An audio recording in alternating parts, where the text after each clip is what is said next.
I've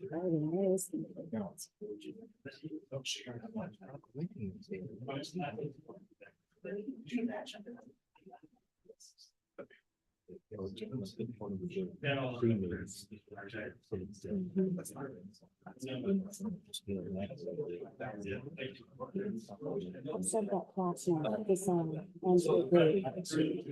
So that we gotta quit, because we're gonna get, that's exactly right. Exactly right. Yeah. I think we're gonna have some next, I probably. When I be able to say no. You want to do, you saw something wrong. Oh, yeah. Some hands. I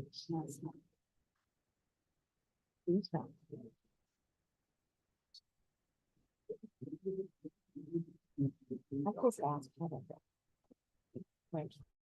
Fine.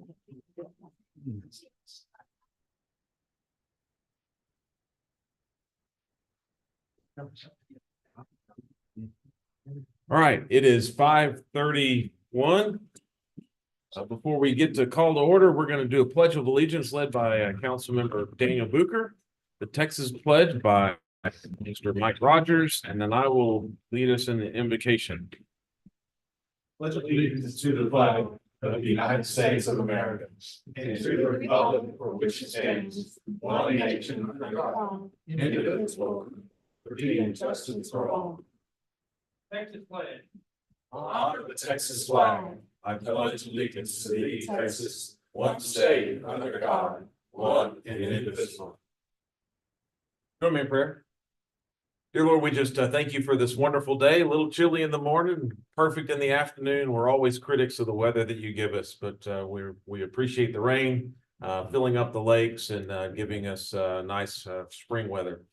Just pray right now with Bob and probably in surgery right now. Pray for the surgeons and the doctors that are working with him after his accident. We just pray that he will come to full healing and be with us this evening in our deliberations. In your name we pray. Amen. All right, we will call this meeting March 22nd, 5:32 to order. First item on our agenda is public comments. Do we have any note on that? Anyone who didn't fill out a form that would like to say something?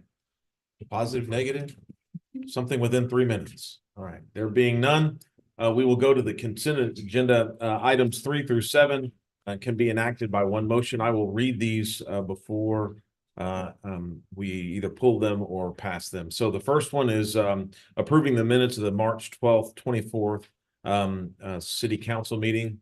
Item 4 is authorizing the city manager to execute a development agreement between the city of Belton and the University of Mary Hardin regarding street reconstruction located on West 11th Avenue between North Main and Pearl.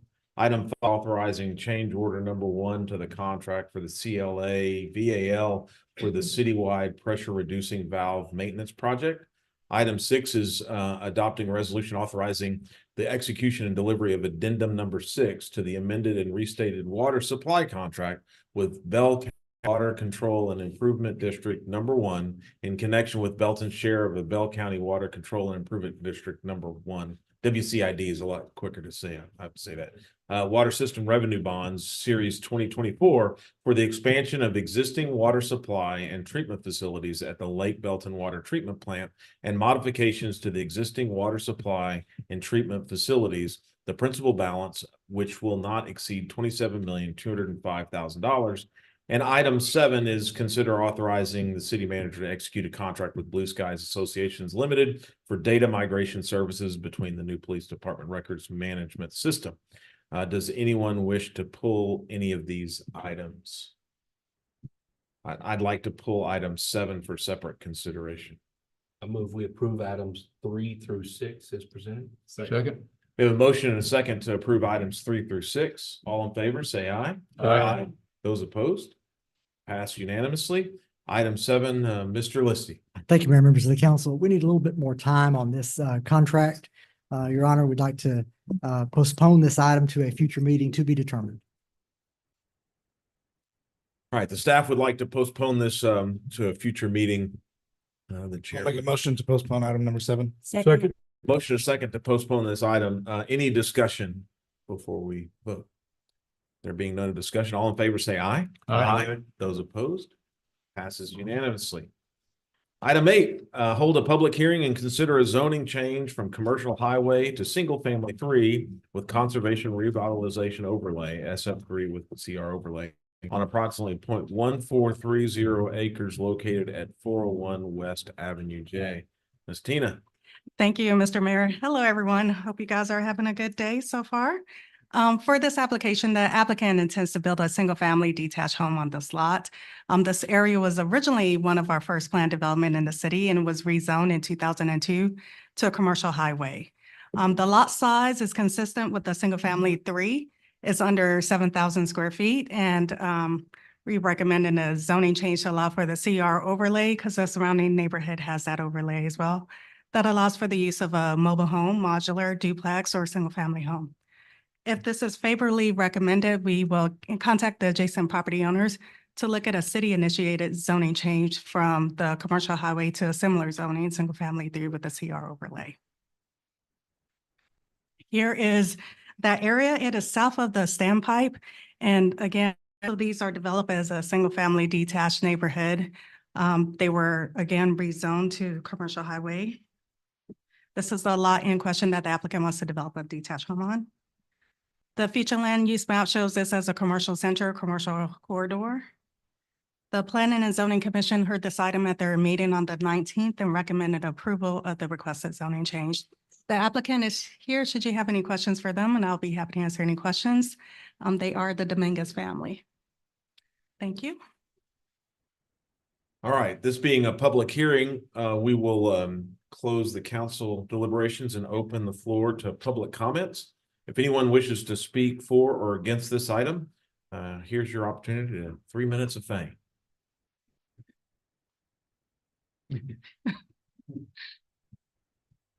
Like I said at the last meeting, my name is Ninfa Dominguez.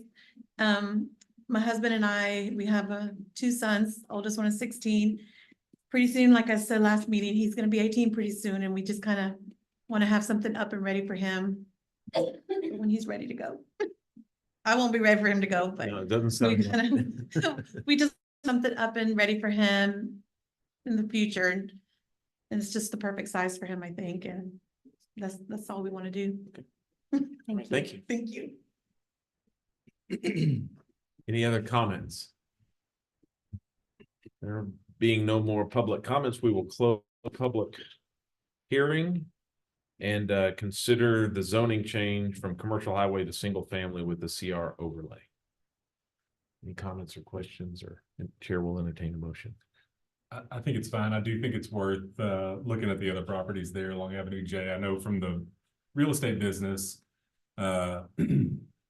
sometimes we run into issues with lenders not wanting to lend money for a home when the zoning is commercial or retail or something like that. So I think this would, doing a city-initiated rezoning for all these property owners at once that are facing Avenue J could be beneficial to all of them without them having to go through the process and the fees associated with a rezoning case there. So I'm supportive, and I move that we approve this item as presented. Second. We have a motion and a second to approve the item as presented. Any other comments or questions? Excited about the infill and single family, and especially next to about to be revitalized park. Yeah, It'd be a great place. Maybe future grandchildren. You never know. We won't get too far ahead, right? No, yeah, I know. Yeah. Hold on there, Turbo. Yeah. That's not part of the motion. Yeah. All right. All in favor, say aye. Aye. Those opposed?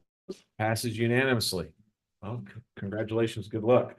Item 9 is hold a public hearing and consider a zoning change from planned development expo to planned development commercial district C1 on approximately 8.406 acres located at 2905 South Interstate 35 Service Road.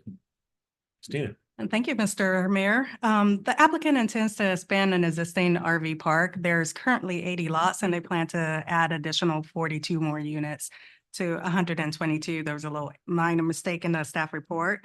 The property is currently Zone Plan Development 11. We call this PD Expo because it encompasses where the Expo Center is and allows for different uses over there. However, the RV use is not a permitted use in that PD. The site currently is served by on-site sewage facility. The applicant plans to abandon that and connect to city sewer. As part of that, the Public Works Department has looked at a feasibility study for that and determined it can happen, but it does require the applicant to make some improvements to our current system. So the agreement is also for the applicant to fund that expense for the improving that sewer to be able to handle that additional demand. So as part of the project, that sewer improvement must be done, completed and inspected and accepted by the city before the expansion of the park is permitted. Here is what is proposed. Here is the existing park area, and we'll get into some variances that's going to be required for that existing park area. The new area, we're looking at 17 units over here and about 25 units on the southern side of the property. There's existing amenity and office center where office restrooms are provided over here. There's a new restroom proposed at the bottom area and also a dumpster over there to help facilitate for that expansion. For chapter 19, the recreation vehicle park of our city code of ordinance, it has some requirements. And again, we're going to go over the comparison, what is being proposed. For density, the maximum that's allowed is 20 units per acre. The applicant is proposing 14 to 15 sites per acre.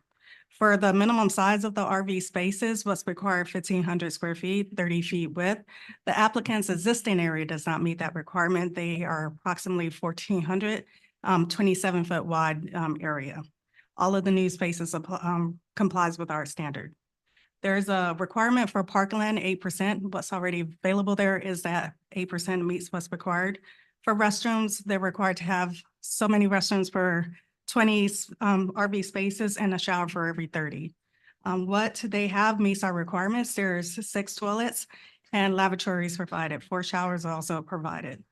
Again, they're located in an amenity office in that new area in that southern part.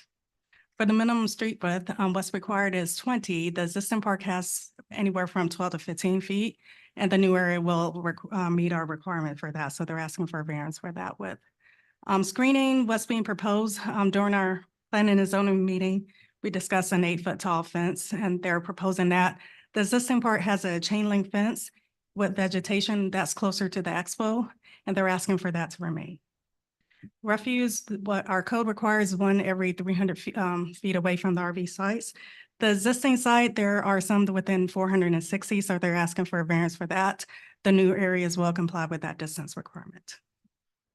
Again, here is the location of the property and the current zoning. It is zone PD 11 or Expo.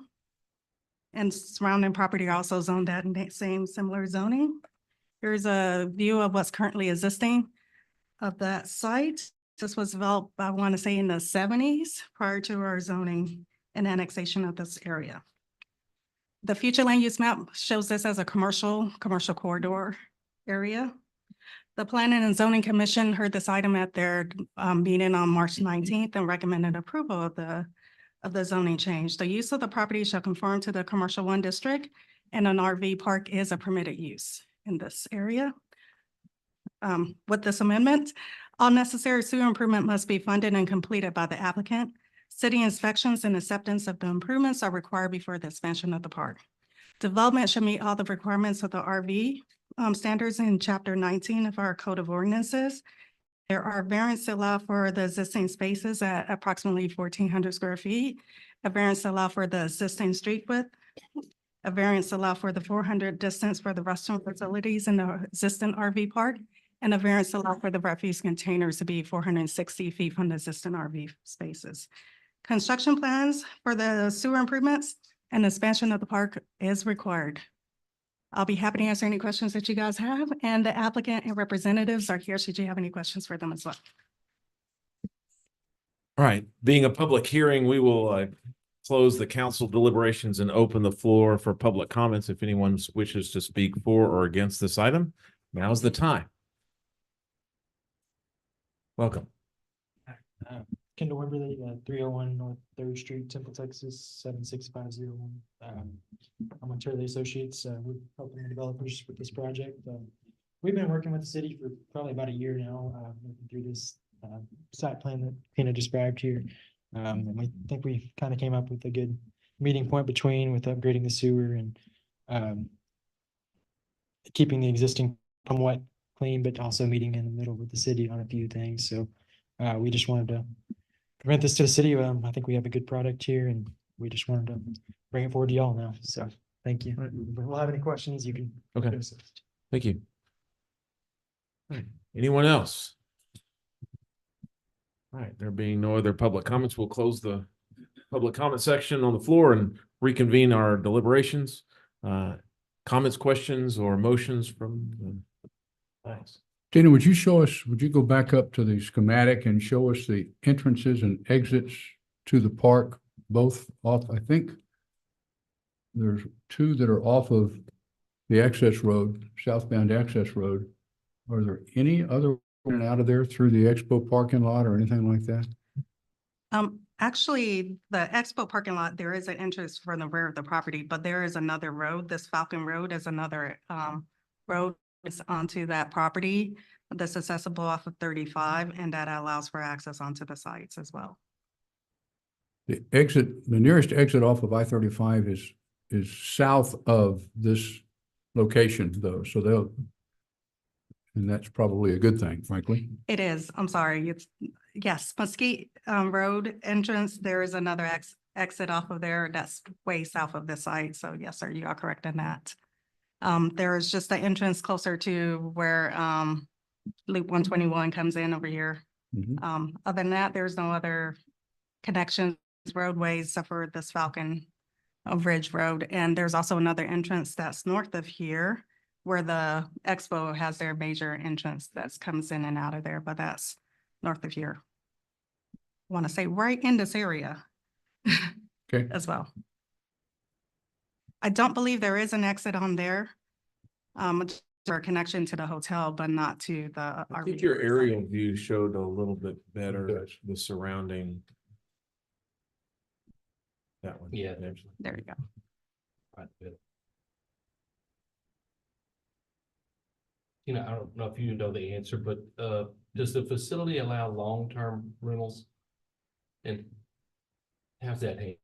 I am going to give that to the applicant to respond to that and also tell you what the code requires. Hi, I'm Kevin Lewis. I'm the owner of the RV park. Excuse me, I got allergies. Sorry about that. We do really weekly, monthly is the standard currently. Okay, so nobody's in there for longer than a month? They have the ability to re-up after a month, but for the most part, we're servicing the expo center, or it's probably our number one, source of business. So mostly short-term rentals is the stay. Yes, sir. Thank you. Just wanted to point out, our code does require a 90-day turnaround for these. They can live up there for 90 days, but it's not intended for long-term residency. Again, this is for a quick turnaround, not extended for anywhere over 90 days.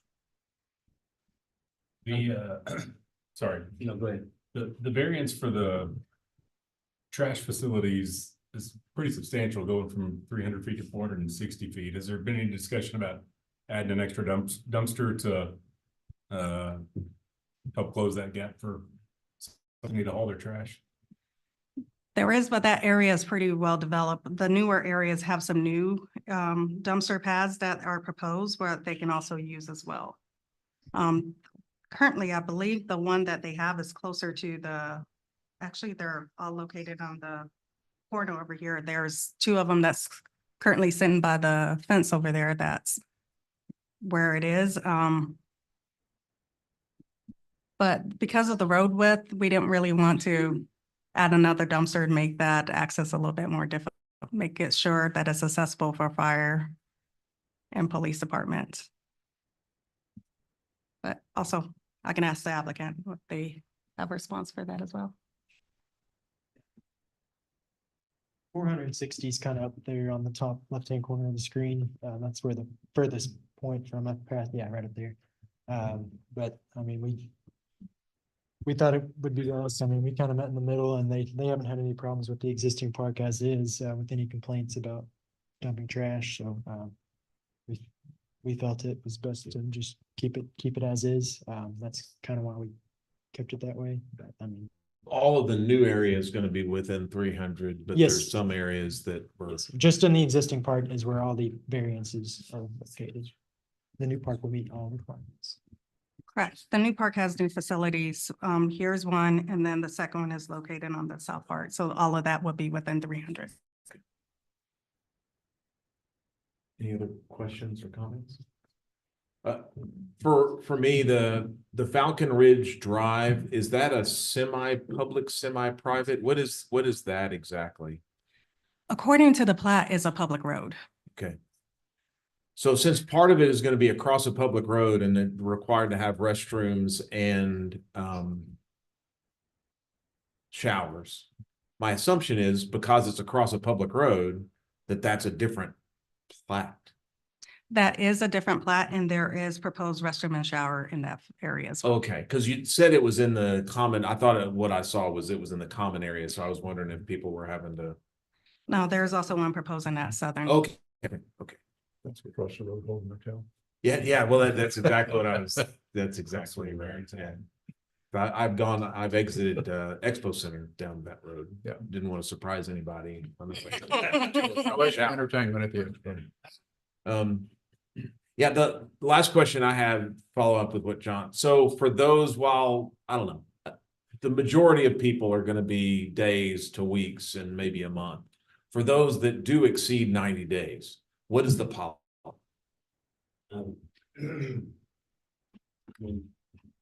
Currently, that's not a typical stay. It's a rarity that we have a longer term stay of that sort. So it happens. We just renew for a period of time, but you saying the new policy is 90 days? Is that what? Been the policy for a long That, time. and that would be a policy that we would have to enforce with the residents. Okay. Yes, sir.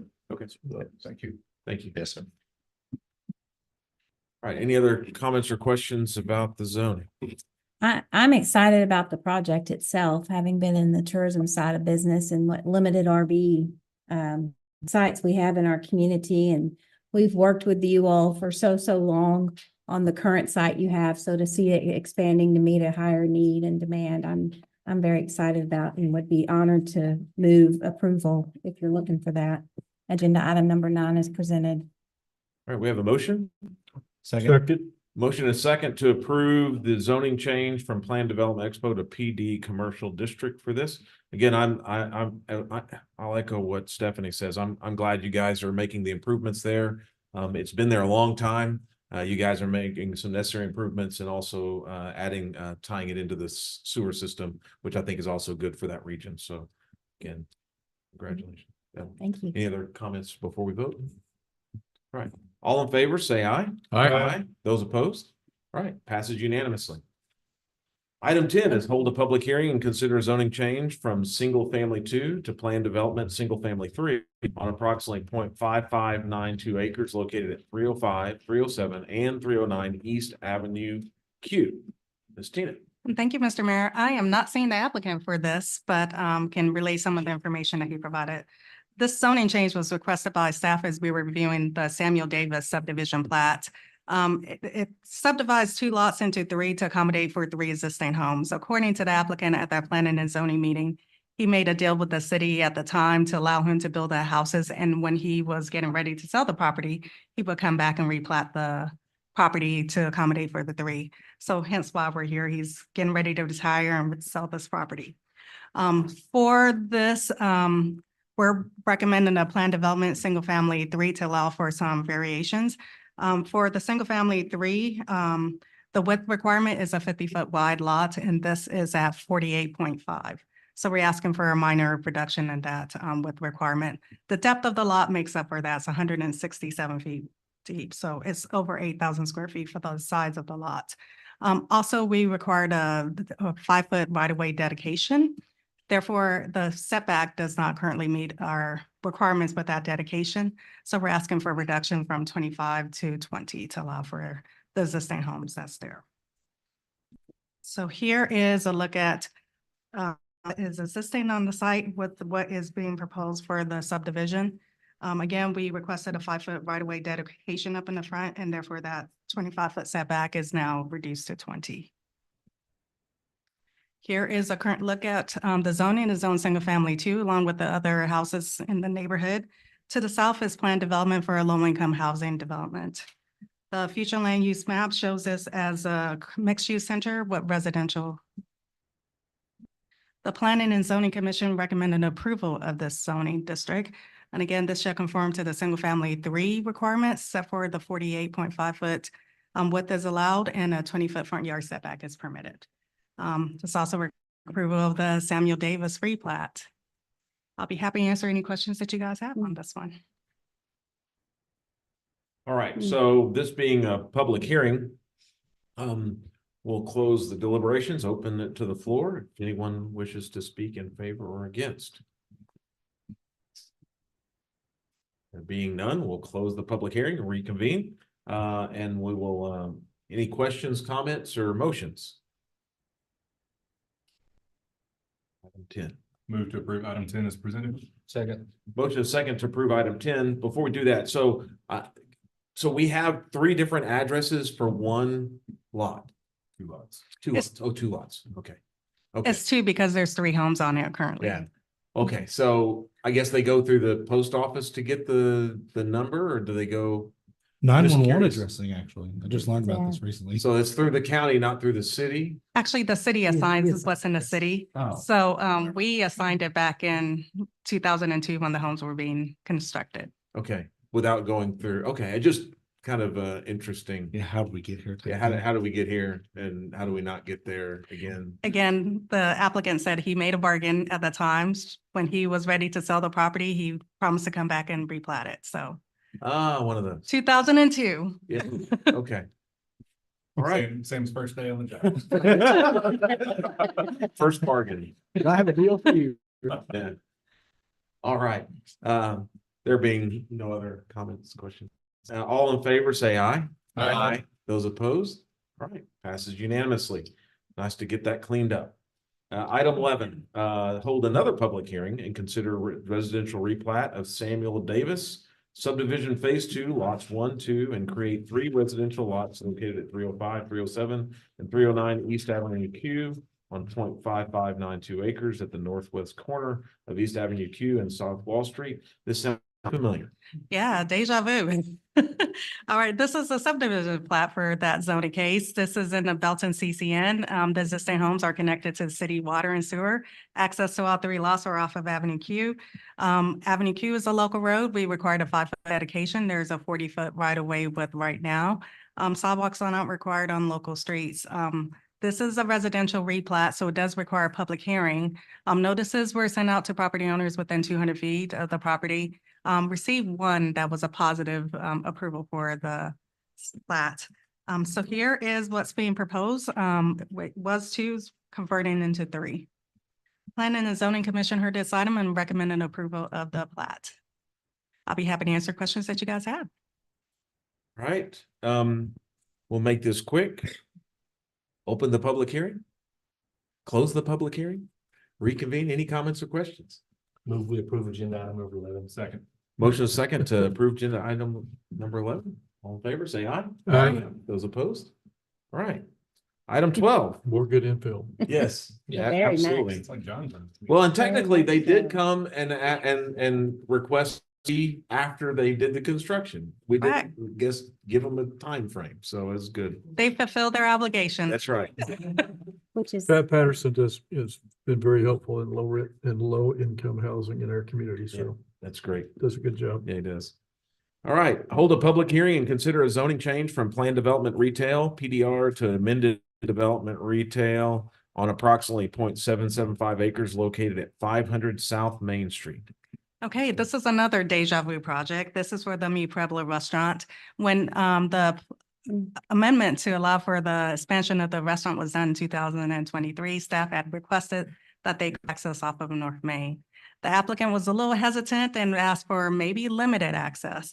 So staff worked with them and TxDOT to see about getting a right in and right out to kind of control that access a little bit. Our concerns was it's close to Avenue D, and we thought access was better off of Avenue D than having it at the front of the rest. TxDOT has approved this limited request, limited access, and this is again to just get a revised site plan for the plan development. The parking spaces that were reduced to preserve Belton Heritage Tree is still in this as well. So here is a revised site plan. Again, what's being modified is entrance to allow for that right in, right out, and the parking was reconfigured around that.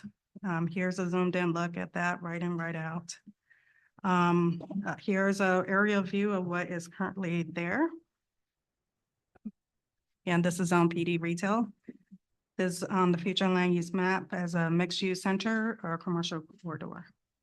The Planning and Zoning Commission recommended approval of this amended PD retail zoning.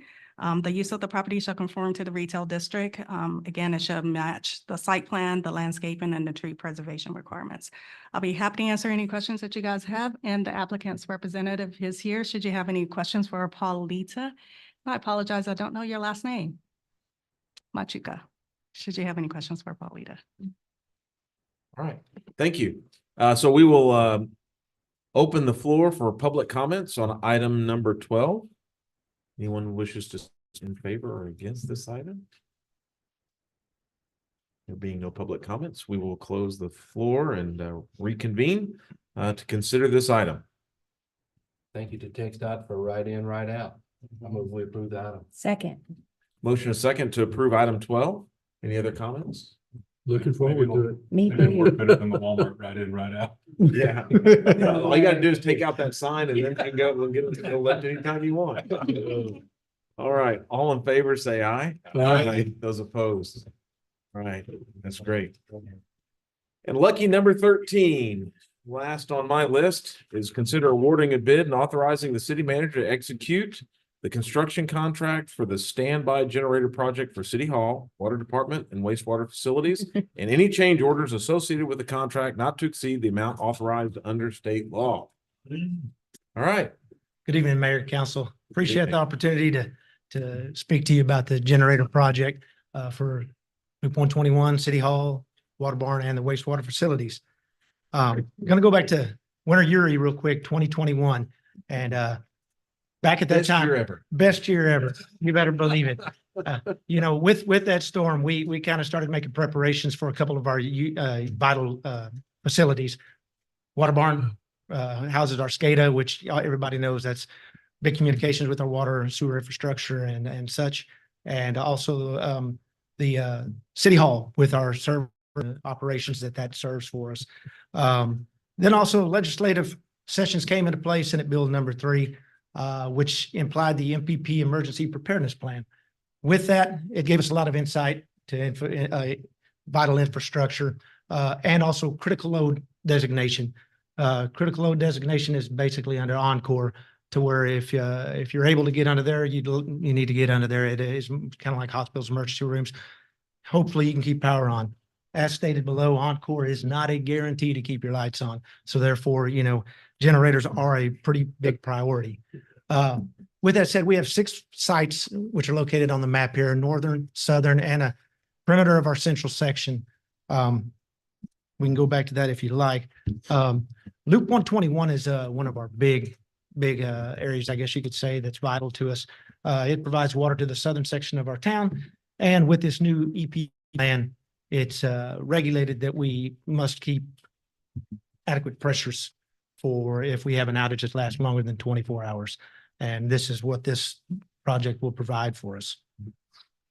As mentioned previously in the conversation of City Hall and Water Barn, those 2 facilities provide high vital operations for us, whether it's, management in one, SCADA in the other, service command centers for a lot of our operations daily. Lift stations and generators for Business Park Expo and Leon. Having generators there obviously will reduce call outs from power failures. if we should have overflows, hopefully this will help prevent this. And, you know, luckily we do not have that happen very often at all, but this will be a providing factor for us. And it provides generators, all our vital lift stations around the city at this point. So that would help us to, you know, keep power on, you could say. The three contractors that we had competitive bids from were Bell Contractors, RK Bass, and Morales Company. We did these bids on February 28th. That's when we did the bid opening. And obviously Bell Contractors was the low bid, and they are looking at right now at a 450 calendar day turnaround for these generators. And that's due to lead times, a lot of preliminary things that'll have to happen beforehand. But we are recommending authorizing the city manager to execute this contract with Bell Contractors. And with that said, I'd be happy to answer any questions you may have. Well, this one not being a public hearing, we can go straight to questions. I just, what did we have budgeted for this project? Because it's a pretty big span. I was just wondering. It's a big span. The OPC, there was original OPC of had add-ons. So the OPC at this moment was 900,000. Scott, here are these generators. As far as secure location? Yes, secure from the general public or someone who wants to Yes, sir. cause damage to them. All of them are secured. They're either behind a fence or behind a wall. The city hall is going to have a CMU wall built around it, just for aesthetics and to please the eye, but also for secure purposes. And acoustics. Yeah. Do we have a generator at the police station? Yes, sir. So the sizing of these, I assume are not for full out operation. I mean, because when it's one of those kind of like turn off a few lights and don't run heat to, you know. Just standby. Just And that's power failure, critical load designation points that it provides that power when needed. And the other question I have is for communications, let's say something goes to our communication node, let's say there's a server room and there's power to the booster to the server. I mean, do we have those critical nodes in communications in this, or these are just the facilities where the people may not have communications availability? It's where they may or may not have communications available. Yeah. The one part you're probably questioning would probably involve IT a little more on that end. But for us, it's the communication factor of it. Yep. Okay. Understood. Yeah, I don't know which different like types of repeaters and things have them, whether they're on a backup or not. So they are all on battery back in their senses. Yes. Any other questions? In the event of battery failure, these generators can run for days and days at a time as long as there's diesel in them. As long as we're concerned. Okay. And that is something that we have readily available to make sure that they do stay fueled. All right. Good project. Yeah, that's good. Work with local contractors too. Yes, sir. So, Chair would entertain a motion. I move we approve the bid on item 13. Second. We have a motion and a second to approve item 13. Any other comments or questions? All in favor, say aye. Aye. Those opposed? Passes unanimously. That's the last out on our agenda. Have a great evening.